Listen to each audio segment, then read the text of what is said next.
블랙리스트 의혹이 논란을 빚고 있는 가운데 출연자와 관련된 또 다른 리스트가 존재한다는 사실이 KBS 파업뉴스 취재 결과 드러났습니다. 사측은 새노조 파업으로 충격과 공포에 빠졌습니다. 파업 보름째를 맞은 KBS 안팎의 풍경을 이중근 파업 전문 기자가 잠입 취재했습니다. 파업으로 가정의 모처럼 목숨꽃이 피고 있는 가운데 사측은 제2의 출산 투쟁을 우려하고 있습니다. 쌍끌이 부부조합원들을 만나봤습니다.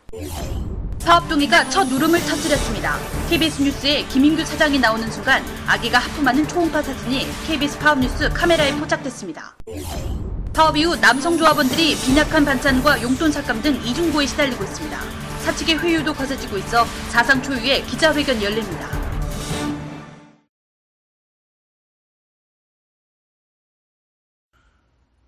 방송인 김미화 씨의 트위터에서 시작된 블랙리스트 논란.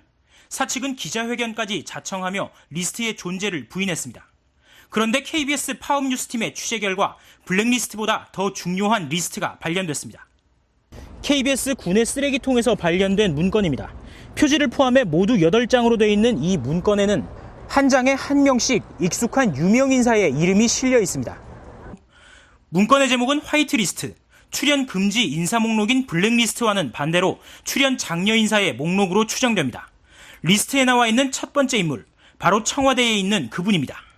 확고한 의지를 가지고 나는 대한민국 농업 2번자에 투신해서 내가 끝까지 해서 끝장을 보겠다 하는 그런 굳은 결심을 가진 도시인들이 와야 되는 거예요.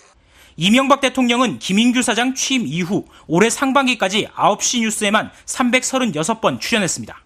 리스트에 오른 두 번째 인물은 바로 김인규 사장. 김 사장 취임 이후 KBS 9시 뉴스는 이명박으로 시작해 김인규로 끝난다는 게 공식처럼 돼버렸습니다.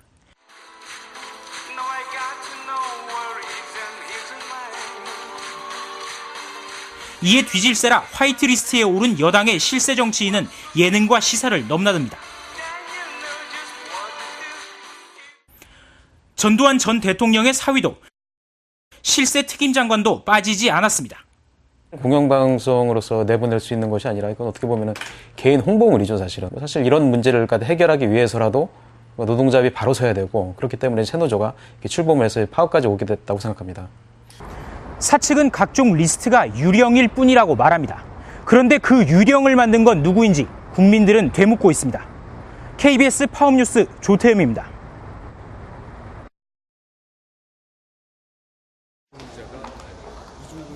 오만했던 사측의 2차 업무 복귀 명령. 불법 파업에 7일 이상 참여할 경우 인사규정 제40조에 의거 면직될 수 있음을 알린다. 그러나 한치의 흐트러짐 없이 견고하기만 한 파업 대우.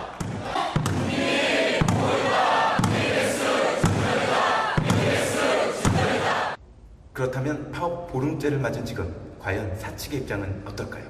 사장실을 직접 찾아가 보겠습니다. KBS 본관 6층에 있는 사장실, 엘리베이터를 타봤습니다. 한 여직원을 따라 아무 일도 아니라는 듯 따라가 봤습니다. 그러나 문제는 사장실이 어디인지 모른다는 것.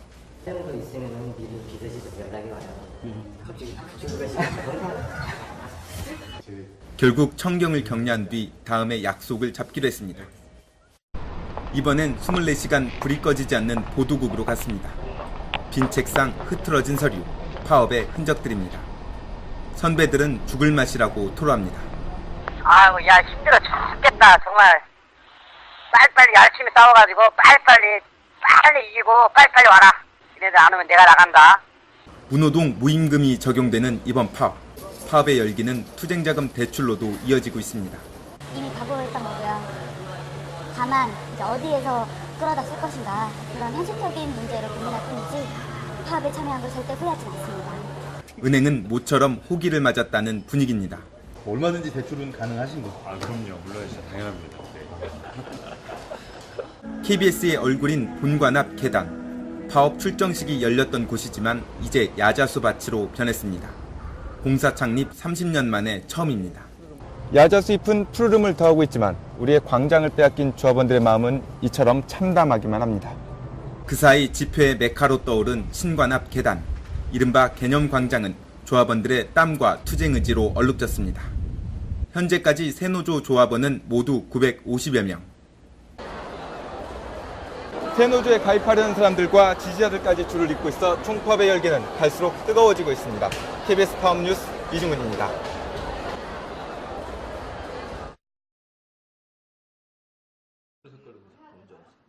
촬영기자 임현식 조합원은 두 딸을 돌보는 재미에 푹 빠졌습니다.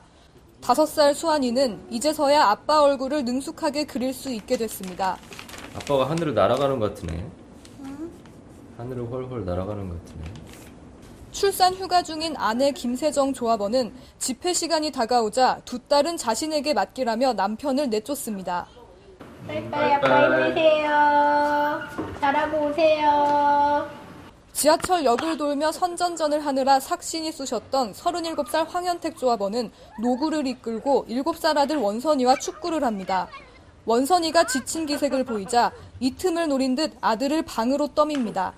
우리 빨리 가서 자자. 자자 빨리. 그 뒤에 향하는 곳은 안방.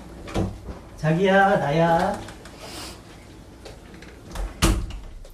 아직 이른 시간인데도 안방에 급히 들어가는 황 조합원. 그 이유가 뭔지 정말 궁금합니다. 입사 이후 집에서 얼굴 보기 힘들었다던 쌍끌이 기자 부부. 어쩌다 둘이 있을라치면 서먹하기까지 했습니다. 일할 때는 서로 얼굴도 못 봐가지고 서로 텔레비에서 얼굴 확인하고 그랬는데 막상 같이 있으니까 솔직히 뭘 해야 될지 모르겠고 그냥 서로 얼굴만 쳐다보고 있어요. 뒤늦게 신혼 분위기를 만끽하고 있는 조합원들. 이 때문에 사측은 이번 파업이 장기화될수록 그 열기가 출산 투쟁으로까지 이어지지는 않을까 우려하고 있습니다. KBS 파업 뉴스 김영은입니다.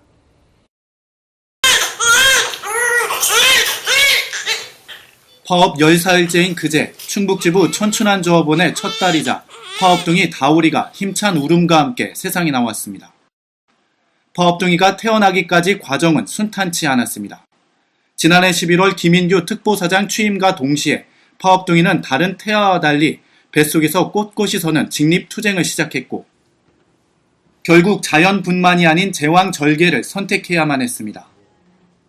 그쵸. 거의 2배라고 생각하시면 돼요, 자연분.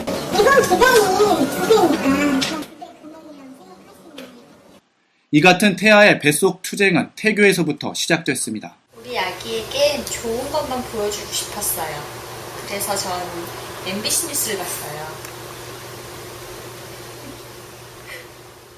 방송협회 김인규 회장 등 임원 모태투사 다오리는 TV 속 김인규 사장의 얼굴만 보며 격한 하품을 하거나 발길질을 하며 극렬히 저항했습니다. 실제 취재진이 파업 수건을 씌워주자 구호를 외치며 옹알이를 합니다. 출산의 기쁨도 잠시 고가의 아기용품을 생각하면 천조합원은 벌써부터 한숨이 나옵니다. 마이너스 통장으로 내지른 새 자동차와 제왕절개 수술비. 여기에 무기한 파업으로 월급은 언제쯤 받을지 한치 앞을 모르는 상황. 답답하죠. 월급도 제대로 안 나온다고 하고 시간에도 제대로 못 올리고. 그럼 파업은 그만두시는 거예요. 그래도 아이한테 떳떳한 아빠가 되기 위해서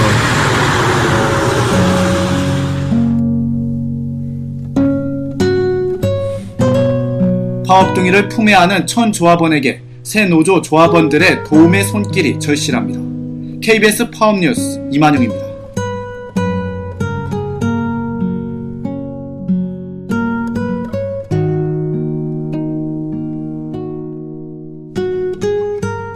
극심한 소용돌이에 빠질 가능성도 배제할 수 없습니다. KBS 뉴스 엄경철입니다. KBS 뉴스 성조입니다. KBS 뉴스 김경래입니다. KBS 뉴스 김나라입니다. KBS 뉴스 송현정. KBS 뉴스